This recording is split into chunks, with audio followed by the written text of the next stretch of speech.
Welcome. It is Verdict with Senator Ted Cruz, Ben Ferguson with you, and it's so nice to have you with us. If you're listening on a radio station around the country, welcome. We do this show as a reminder, as a podcast as well, so you can grab that podcast 3 days a week, Monday, Wednesday, and Friday, especially if you're listening to us on radio stations across the country. Senator, we have got a lot to talk about in this show, including a major breakthrough in the pipe bomb case in D.C. Well, after nearly 5 years, the pipe bomber, or the alleged pipe bomber, who planted pipe bombs at the DNC and the RNC on January 5th, 2021, has been arrested. The FBI announced they've arrested him. The Department of Justice announced they've arrested him. His name is Brian J. Cole Jr., 30 years old, of Woodridge, Virginia. He was arrested. The FBI laid out considerable evidence they have. It raises the immediate question, why the heck did this take 5 years to find this guy? Because the evidence they had, it sounds like they've had for a long, long time, which obviously begs the question, what was the Biden Department of Justice doing that they were not arresting this guy? We're going to break all that down for you. We're also going to talk about 3 major events I had this week at the White House. Monday, I was at the White House where the president signed a bill, the Medal Act, that I authored into law. Tuesday, I was at the White House where the president and I both were joined with Michael Dell, who gave $6.25 billion to kids of America to put into Trump accounts. It was incredible generosity. And then Wednesday, I was at the White House with the president as he was announcing that he was zeroing out CAFE standards, again, legislation that I authored. We're going to tell you about all 3 of those. The CAFE standards are going to make cars and trucks cheaper for you and also save lives and make you safer. All of that we're covering in today's podcast. Yeah, it's really incredible what the president did for Americans this week. Let me take a moment and tell you real quick about an amazing adventure that we're going to be going on, and I want to invite you to Operation Overlord. The D-Day beaches, and you and I share a passion for history. So I hope you'll join me next spring on the D-Day beaches in Normandy. That's right, the invasion that sealed Hitler's doom. Omaha and Utah. You're going to discover the sacred patch of sand with me. 10 days in Europe, luxury hotels, and fully escorted by America's leading expert on France and the D-Day invasion, Ken Chase. Paris and Champagne Country. 57, and that includes your airfare. You're going to stand at General Patton's gravesite, Bastogne, Pointe du Hoc, and Mulberry Harbor. Call my friends at Conservative Tours. On your cell phone, just dial pound 250 and say the keyword Conservative Tours. Or go to conservativetours.com. An A+ rating with the BBB. All your sightseeing in Paris, too. So call now on your cell phone. Dial pound 250, say the keyword Conservative Tours. You'll have the option to receive a one-time auto-dialed text message from iHeartMedia. And I'll see you on the Champs-Élysées. So, Senator, let's go to this. It really is shocking that it took this long to find someone that planted pipe bombs in Washington, D.C. It is very important that people understand this did not happen because of a new tip that came into the FBI or into law enforcement anywhere. This was just going back and looking at the evidence they already had and doing real police work to figure it out. It is shocking that the prior administration did not apparently think this was an important enough issue, and this administration did, and now we know who did it. Yeah, the DOJ announced that during 2019 and 2020, Cole purchased multiple components consistent with those used to manufacture the pipe bombs at several retailers in Northern Virginia, so they have his purchase history. And at approximately 1 p.m. on January 6th, multiple law enforcement agencies received notice of the pipe bombs. At about 1:15 p.m., the second pipe bomb was reported, the first one at the RNC, the second one at the DNC.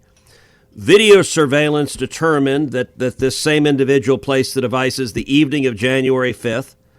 On January 5th, about 7:10 p.m., Cole's Nissan Sentra was observed driving past a license plate reader at the South Capitol Street exit from I-35 South, which is less than a half mile from the location where the pipe bombs were.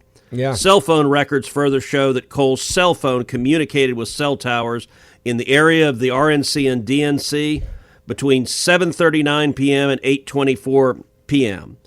This evidence, there's no reason to think that this evidence wasn't in the possession of the FBI 4.5 years ago. And it is infuriating. It raises a real question.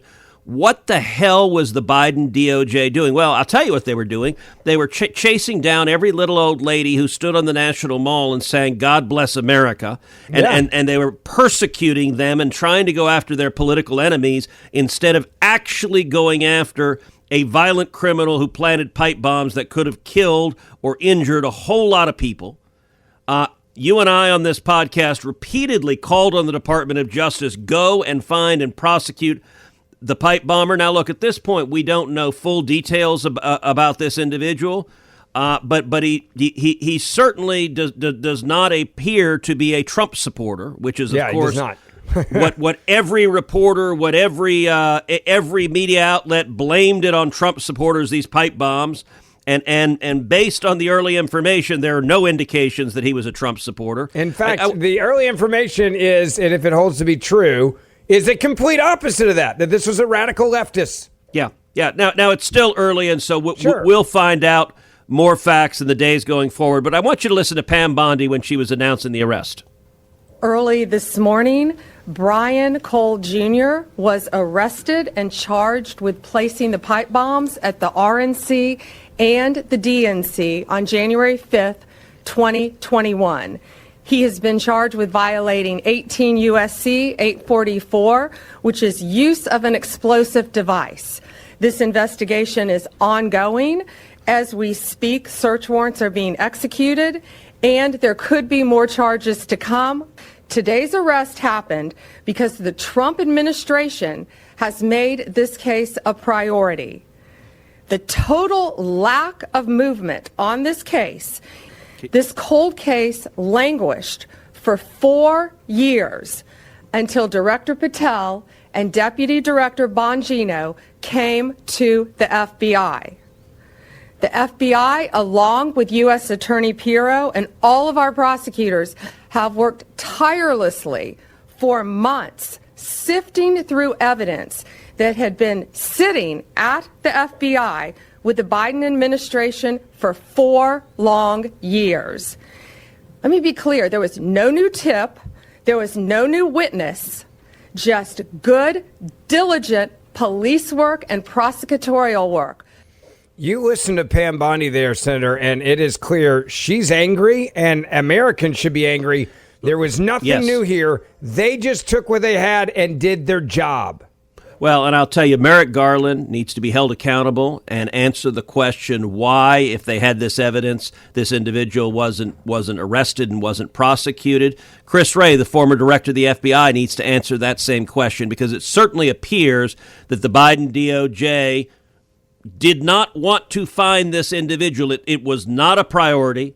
And when they were asked about it before, they would just throw up their hands and say, we're doing the best we can. It turns out when you actually have an attorney general who is focused on going after the bad guys, that's exactly what you do.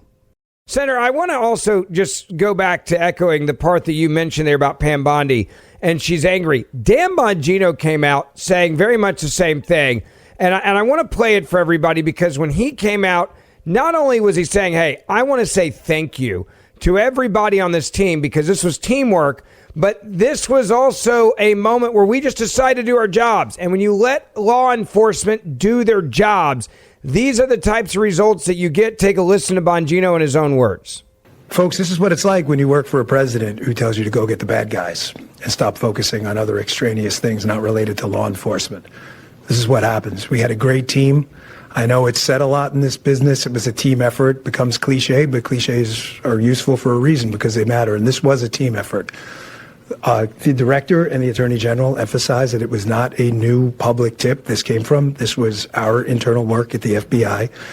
And I want to just really express my sincere gratitude to this attorney general and this president for allowing us the latitude. I spoke with Ms. Bondi very early when we, maybe day 2, and I said, we're going to get this guy. And she said, yes, you are.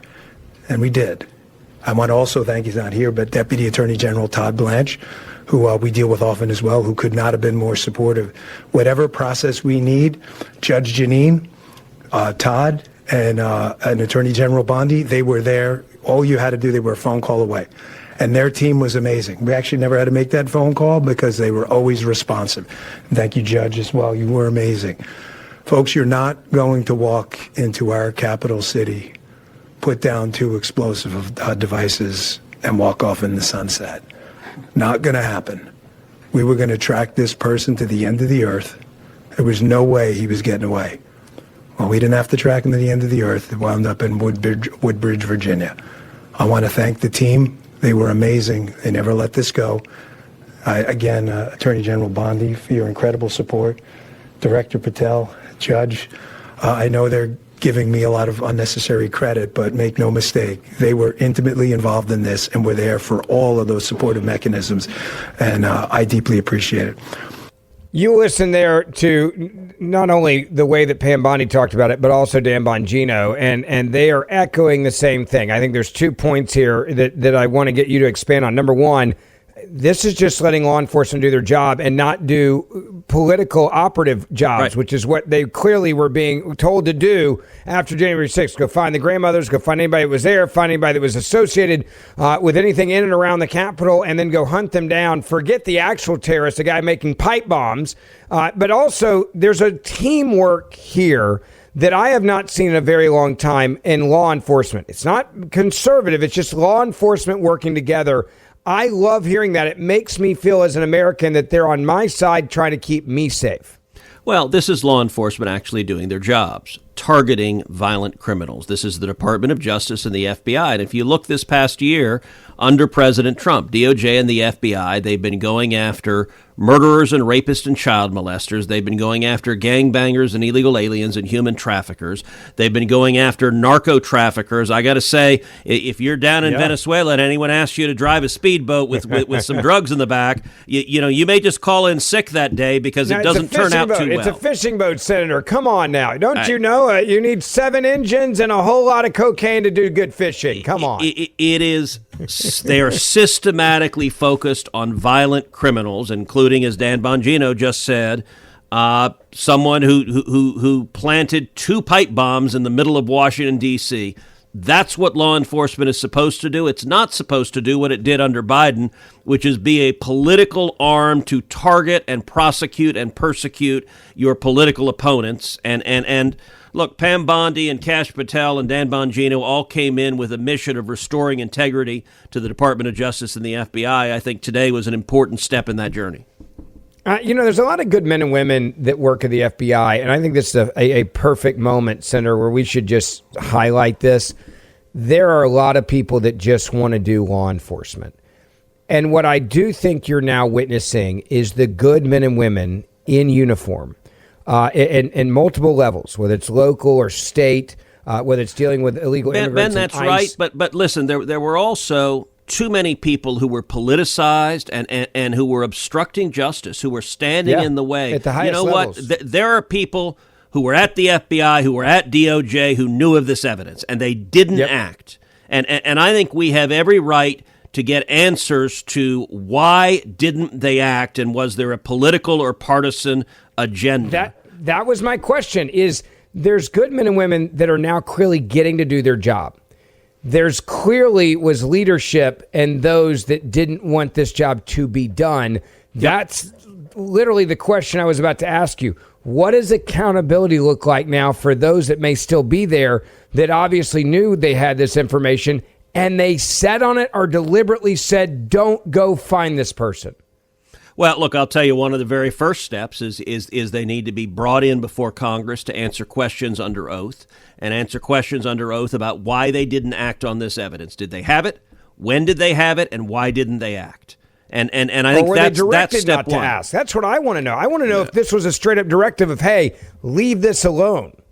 And by the way, the current DOJ and FBI, if they were directed not to act and it is in writing, the current DOJ and FBI have that email or that memorandum, and I expect the DOJ and FBI to provide those to Congress, provide those to the public. What I've urged Pam Bondi and Kash Patel and Dan Bongino is radical transparency is the best cure for the politicization and the corruption we saw at DOJ and the FBI under Joe Biden.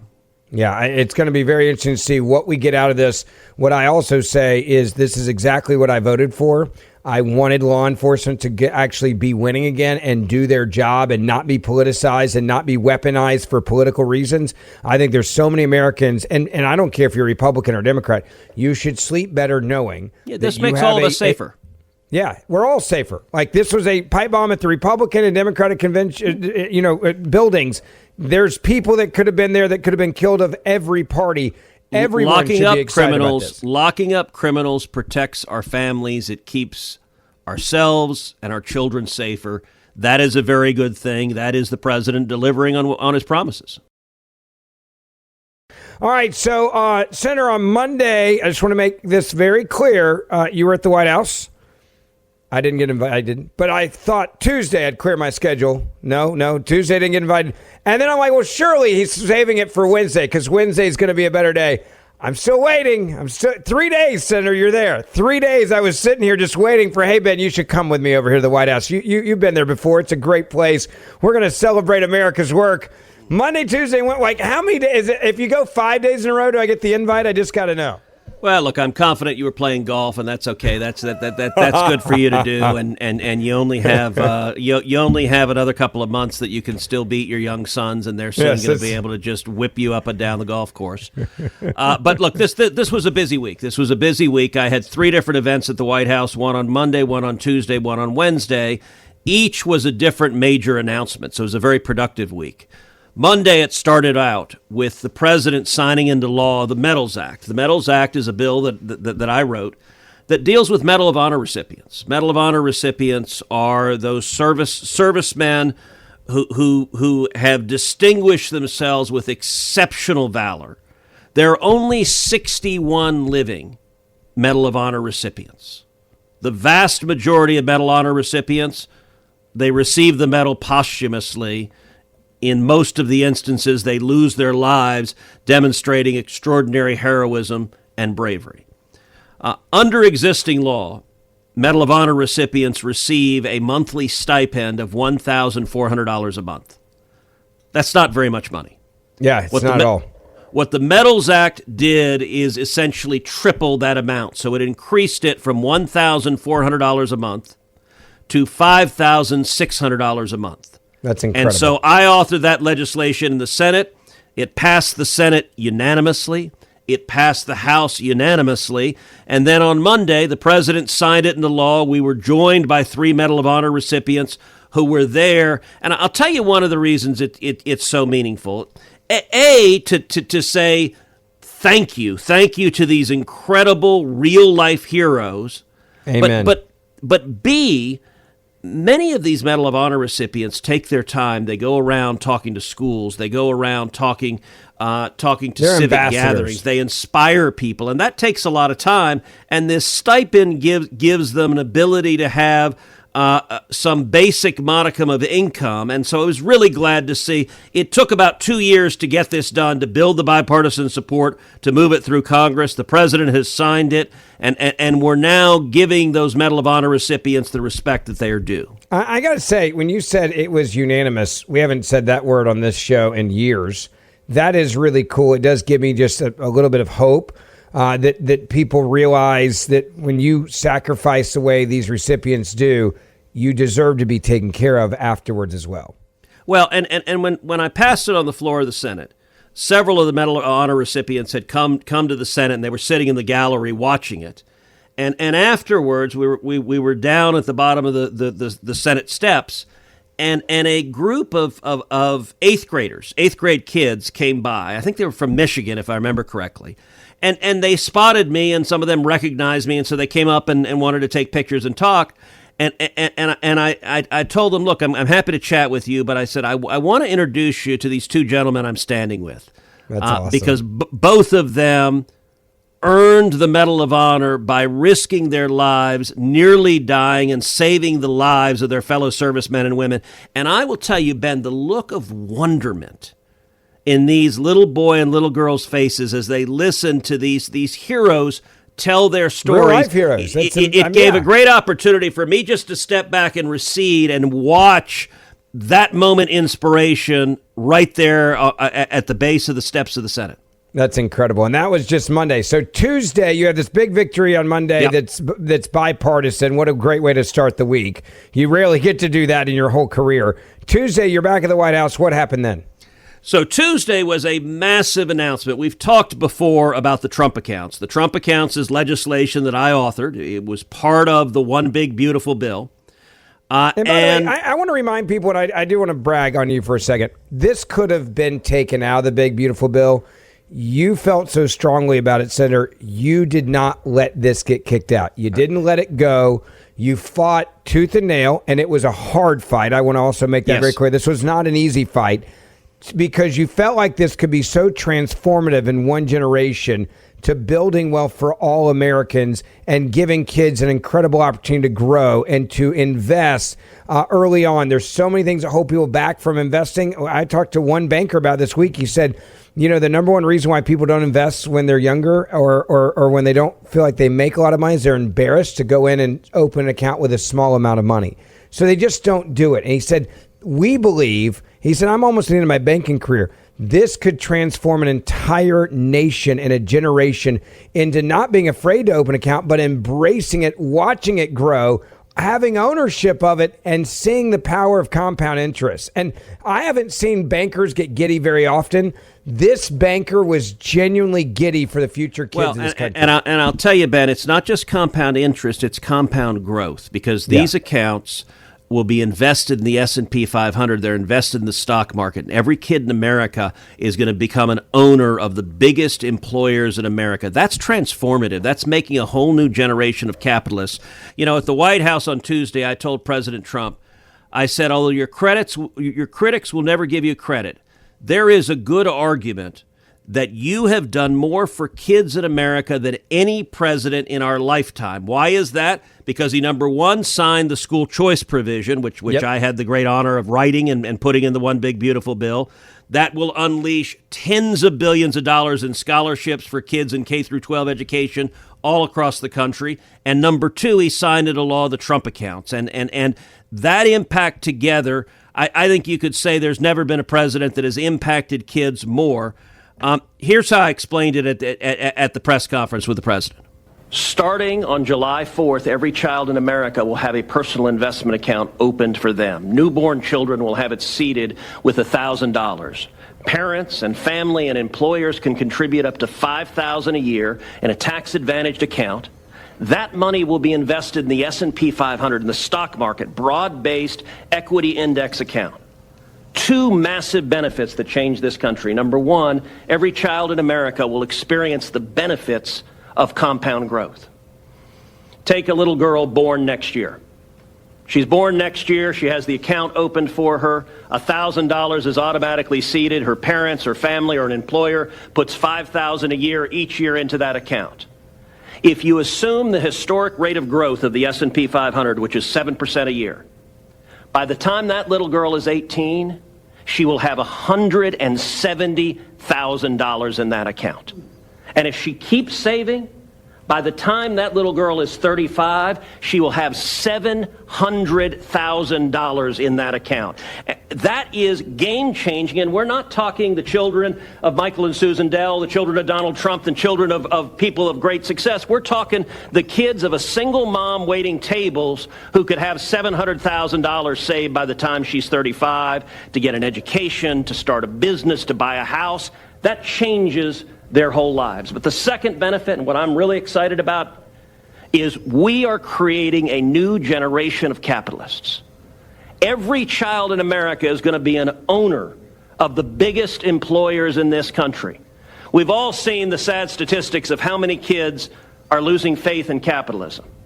Well, 10 years from now, a little boy is going to pull out his phone and he's going to look at his app and he's going to see his Trump account. And instead of thinking of big, bad, scary corporations, that little boy is going to say, I own $50 of Apple. I own $100 of Dell. I own $75 of McDonald's. And every child is an owner of the biggest employers in this country. That will transform this country. Mr. President, thank you for signing it. You know, you just said something there at that speech the White House Center that I also think is incredible. The private sector getting in on this and wanting to see these accounts. Michael Dell, his wife there, they gave an incredible amount of money because they want kids to succeed. Well, Michael and Susan Dell made an historic announcement, and the way I wrote the legislation creating the Trump accounts, it's designed to allow people philanthropy to charity to give into the accounts. And what Michael and Susan Dell announced at the White House on Tuesday is they were personally giving out of their own resources $6.25 billion. And what they're doing in particular is they're giving $250 for the 250th anniversary of America to every child in America under age 10 who lives in a zip code where the median income is $150,000 or less. And so it is a massive gift. And I think Michael and Susan are just the first. I think you're going to see many other companies, many other individuals giving early, allowing kids to begin accumulating assets and get them to grow. That is powerful, and it is an accelerant. Mark my words, Ben, within a decade, we will have over $1 trillion invested in these Trump accounts, and it's going to totally transform the future of our kids. It's a big, big deal. In communities around the world, millions of children like Lucy face the crushing weight of poverty, hunger, illness, and a lack of opportunity dim their bright futures. But through Compassion International and local churches, everything is changing. Lucy receives nourishing food, vital medical care, and the chance to go to school. She learns life skills, develops God-given talents, and builds a loving relationship with Jesus. It's a journey from vulnerability to empowerment, and it's sparked literally by your love. This transformation echoes far beyond Lucy, impacting her family, the community, and shaping the future of her nation. And you can make this profound difference right now. So join me in sponsoring a child. Visit compassion.com today. You'll empower a life and change the world. That's compassion.com to learn more. Senator, on Wednesday, you were at the White House for a really cool moment, and that was President Trump saying, I want government to get out of your way and stop making things so expensive for you, specifically cars, having a reset of CAFE standards that were out of control. That is going to lower the cost of cars for many Americans. We're also getting rid of the obsession with a mandate for EV vehicles, which the Democrats were hell-bent on.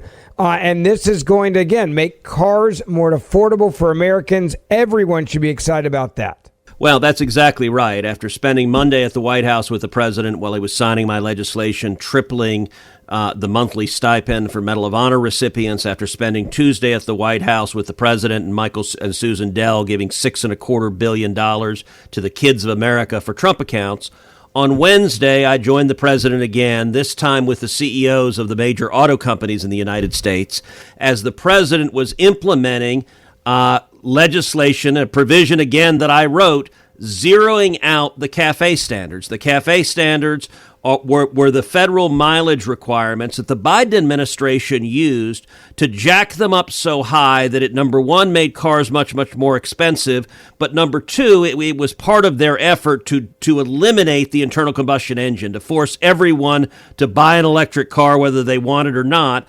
And as part of the one big beautiful bill, we zeroed that out entirely. I wrote that provision, and on Wednesday, the president was implementing it. Here, I want you to give a listen to the president describing the historic steps he took on Wednesday.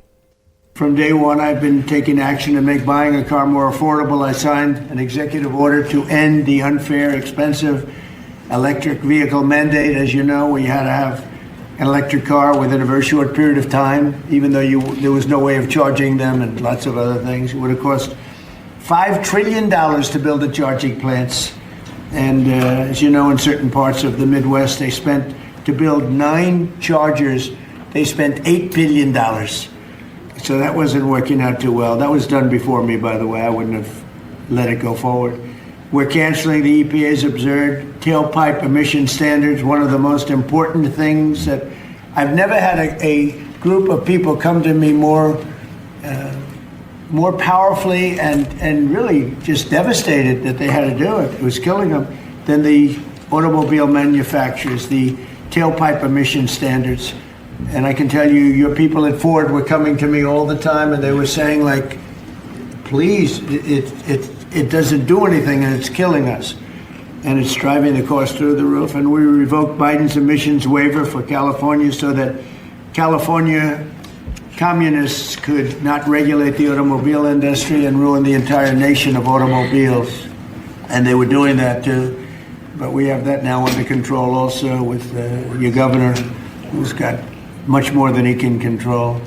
Now, under the new rules being issued today by Secretary Duffy, the Department of Transportation will rescind the Biden fuel economy prices. And I hate to say that because they were really not economy. They were really, they were anti-economy. They were horrible what they were doing to the costs and actually making the car much worse. But these policies forced automakers to build cars using expensive technologies that drove up costs, drove up prices, and made the car much worse. The action is expected to save the typical consumer at least $1,000 off the price of a new car, and we think substantially more than that. Senator, you hear him talk about this. This is exactly what I think so many Americans voted for. It's government actually not mandating things. It's government getting out of the way of insane regulations to make your life easier. Just give me a little bit of my freedom back. Let the private sector do what the private sector does. Stop putting all this government agenda on top of me and let me do what I want to do. If I want to buy an EV, I'll buy an EV. But don't force me to do something and don't make these standards so insane that you raise the cost of cars to the point where I can't even afford a new one. It's your choice. It should be your choice. If you decide you want to go buy a Tesla, Teslas are amazing automobiles. You can go do that. But if you decide you want to drive your F-150, that ought to be your choice too.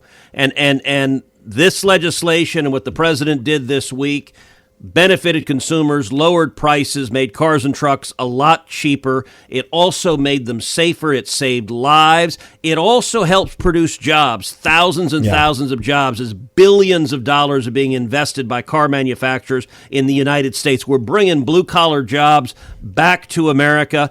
Ben, here's how I explained it in the Oval Office, standing next to the president. Give a listen. Anybody else want to say a few words? Oh, Ted, I can't believe it. I'm easy to miss. It's very rare that I would miss it. Go ahead, Ted. Well, Mr. President, I want to congratulate you on behalf of everyone here for the leadership that you're showing. And this is a victory today for consumers. This is a victory for affordability. Your critics like to say the word affordability. Under Joe Biden and the Democrats, they put mandate after mandate after mandate on cars and trucks, and they drove the price up thousands and thousands of dollars.